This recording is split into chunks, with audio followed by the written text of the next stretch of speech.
కానీ universal studio లాగా ఇదేందో చూడొచ్చు. ఇది ఇక్కడ ఏమో కట్టాలి.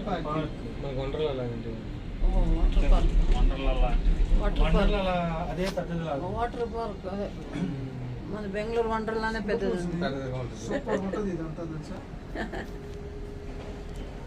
మన బెంగళూరు వండర్లానే బాగుందిలయ్యా.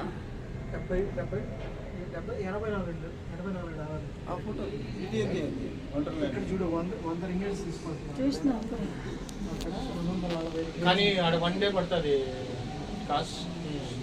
యూనివర్సల్ స్టూడియో 1 డే నీకు. పైన ఏం డిజైన్లు చేసినారా బిల్డింగ్లో అయిపోయింది. ఫౌండర్ది సమాధి కట్టినారు అక్కడ. మనం ఎక్కేటప్పుడు అందవే చూపించారు. పెద్దగా